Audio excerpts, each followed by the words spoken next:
पुण्यामध्ये मी अनेक कंपन्यांमध्ये HR हेड म्हणून काम केलं आणि 88 साली मी नोकरी सोडून स्वतंत्र व्यवसाय सुरू केला. बरं. आणि आता माझे अनेक क्लायंट आहेत. मी पॉस्टचं पण काम करतो, पर्सनॅलिटीचं पण काम करतो. मी अनेक संस्थांचा मेंबर पण आहे. नमस्ते, मी ॲडव्होकेट नीरा धाडगे. कोणत्याही क्षेत्रात तुमची कामगिरी वाखण्यासारखी असेल, इतक्या लोकांशी मी बोलतेय ना, काहीतरी रोज नवीन शिकायला मिळतं. एकमेकांना मदत करण्यासाठी तुम्ही ही कम्युनिटी जॉईन करू शकता, पुणे वुमन्स क्लब.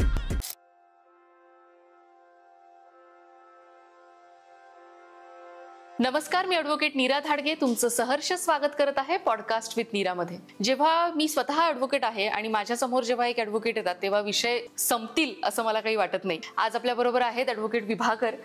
खूप छान वाटतंय सर आज तुम्हाला इथे बघून. आणि इतका मोठा तुमची कारकीर्द आहे, 53 वर्ष ऑलमोस्ट तुम्ही सेम क्षेत्रामध्ये काम करत आहात. आम्हाला खूप जाणून घ्यायला आवडेल आणि जिथे माझी सुरुवात आहे तिथे तुम्ही खूप पायऱ्या चढलेल्या आहात, तर ते ऐकायला आम्हाला खूप छान आवडेल. तुमच्या स्वतःबद्दल आमच्या ऑडियन्सला ओळख करून द्या. मी स्वतः मूळचा कोल्हापूरचा, पण कर्मभूमी माझी पुणे. बरं. पुण्यामध्ये मी अनेक कंपन्यांमध्ये HR हेड म्हणून काम केलं आणि 88 साली मी नोकरी सोडून स्वतंत्र व्यवसाय सुरू केला. बरं. आणि आता माझे अनेक क्लायंट आहेत. मी पॉस्टचं पण काम करतो, पर्सनॅलिटीचं पण काम करतो. मी अनेक संस्थांचा मेंबर पण आहे. ओके. HR कन्सल्टंट म्हणून तुम्ही आता सध्या कार्यरत आहात, तर त्याचा अनुभव कसा आहे ते आम्हाला सांगा. मी ज्या वेळेला सुरुवातीला बँकेमध्ये होतो त्यावेळेला तिथं 2 युनियन्स होत्या आणि त्यापैकी एका युनियनचं डिस्प्यूट चालू होतं म्हणून ते मोर्चा काढायचे. मी त्या युनियनचा मेंबर असल्यामुळे मी त्या मोर्चात होतो. त्यावेळी माझ्या मनात विचार आला की बँकेसारखी संस्था, एवढा चांगला पगार, एवढे चांगले, तरी ही लोक असं का करतात. बरोबर. म्हणजे कुठंतरी मालक आणि कर्मचारी यांच्यामध्ये विसंवाद आहे. तो का म्हणूनसाठी मी चौकशी केली अधिक आणि मग मुंबईला टाटा इन्स्टिट्यूटमध्ये गेलो शिकायला. 2 वर्ष तिथं HRचा कोर्स केला. बरोबर. आणि त्याच्यानंतर HR हेड म्हणून काम केलं. जिथं जिथं जाईन तिथं माझी काही तत्त्व मी पाळतो. एक म्हणजे कामगार चुकला तर त्याला बडतर्फ करणं योग्य नाही. त्याला तुम्ही शिक्षा करा, पण त्याला नोकरीवरनं काढू नका.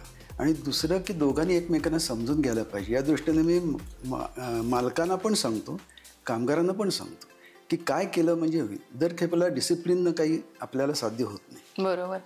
समजूतदारपणा पाहिजे आणि हेच माझं काम आहे. मस्त.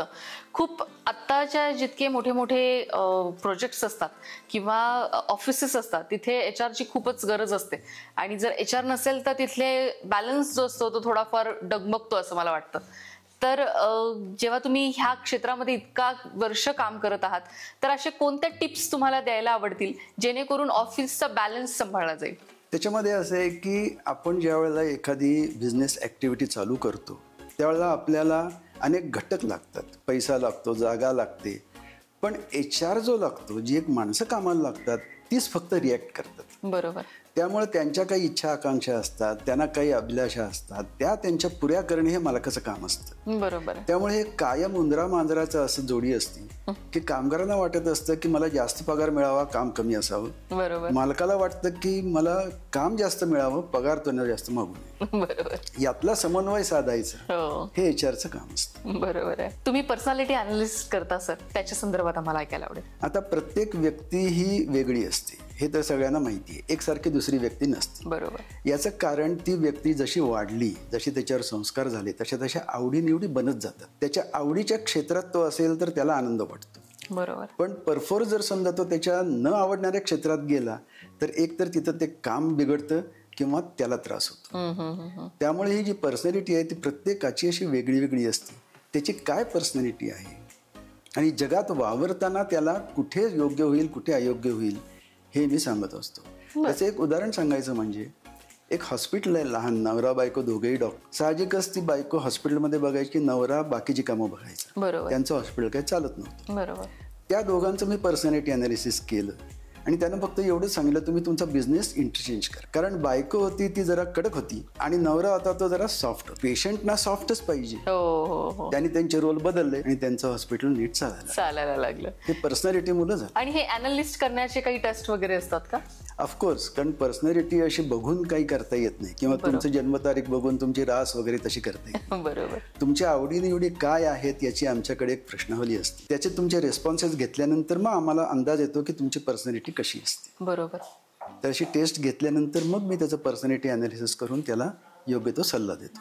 पॉश बद्दल आम्हाला ऐकायला आवडेल सर. पॉश म्हणजे प्रिव्हेन्शन ऑफ सेक्शुअल हॅरॅसमेंट. आजकाल आपण सगळीकडे पाहतो पेपरमध्ये किंवा टीव्हीमध्ये असे महिलांच्यावरती अत्याचार बरेच होत असतात. तर याच्यावरती आपल्या केंद्र सरकारनं कुठलाही कायदा केलेला नव्हता. बरोबर. एक हाय प्रोफाईल केस अशी झाली की रूपन देओल बजाज आणि KPS सिंग गिल हे दोघंही पोलीस महासंचालक पंजाबचे आणि IAS ऑफिसर अशी ती केस होती. बरोबर. ती केस सुप्रीम कोर्टात गेली. त्याला हाय प्रोफाईल केस असंच म्हणतात. पण तेव्हापासून याच्या चर्चेला सुरुवात झाली. बरोबर. आणि 1997 साली सुप्रीम कोर्टाने एक निकाल दिला. त्याला आपण म्हणतो की विशाखा केस. तर त्या केसमध्ये सुप्रीम कोर्टाने सांगितलं अशी महिलांच्यावरती अत्याचार वाढत चाललेत तर केंद्र सरकारनं कायदा करावा. 97 साली जरी कोर्टाने निकाल दिला तरी कायदा आला 2013 साली. बापरे. ज्या वेळेला तो कायदा आला त्यावेळी मी ओळखलं की हा कायदा खूप महत्त्वाचा असणार आहे आणि आपल्याकडे कायदा किंवा फॉर्म्स कोणी वाचत नाही. बरोबर. म्हणून मी त्याच्यावरती एक सोप्या भाषेत पुस्तक लिहिलं लोकांना समजण्याकरता. आणि एक 30 मिनिटाची अवेअरनेस फिल्म तयार आणि याद्वारे मी वेगवेगळे प्रोग्राम अवेअरनेस प्रोग्राम करत असतो. कारण ही गोष्ट अशी आहे शिक्षा करून काही कमी होणार नाही. तसं असतं तर इंडियन पिनल कोडमध्ये इतक्या शिक्षा आहेत गुन्हे झाले नसते. अवेअरनेस हेच जास्त महत्वाचं आहे आणि स्त्रियांनी सबल होणं हे तितकंच महत्वाचं आहे. तुम्ही खूप साऱ्या संस्थांचे मेंबर आहात आणि खूप ठिकाणी हे अवेअरनेस प्रोग्राम्स करत असतात. तर त्याच्या संदर्भात तुमचा अनुभव कसा आहे आतापर्यंतचा? आपल्याकडचा अनुभव असा आहे की मॅटर्निटी बेनिफिट ऍक्ट असू देत किंवा हे पॉशचं असू दे जे एनलायटन्ड एम्प्लॉयर्स असतात ते हे करतात. पण बाकीचे काय म्हणतात आमच्याकडे अशी केस होतच नाही, आम्हाला काय गरज नाही. बरोबर. किंवा जर समजा असं झालं तर ते तीच केस तिथंच सप्रेस करायचा प्रयत्न करतात कारण त्यांना संस्थेची बदनामी होते. बरोबर. पण अशानं प्रश्न काही सुटत नाही. तुम्हाला जर समजा आपल्याकडे सगळ्या समाजामध्ये साधारण 50% स्त्रिया असतात त्याही आता पुढे पुढे यायला लागलेल्या आहेत. त्यांनी मोकळेपणानं काम करता त्याने यावं असं वातावरण ठेवणं हे मालकाचं काम आहे. बरोबर. ती त्याची जबाबदारी आहे. कायद्यामध्ये तर अशी तरतूद आहे की त्यांना अशी प्रोव्हिजन केली नाही तर त्याला 50,000 रुपये दंड आहे. पण अजून या कायद्याची अंमलबजावणी काय नीटशी होत नाही. अजूनही नाही होत कारण त्याच्यामध्ये अनेक त्रुटी आहेत.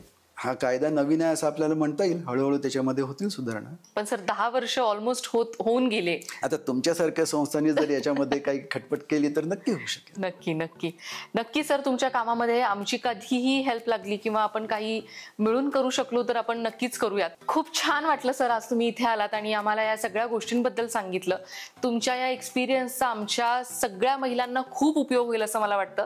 Thank you so much. नमस्कार.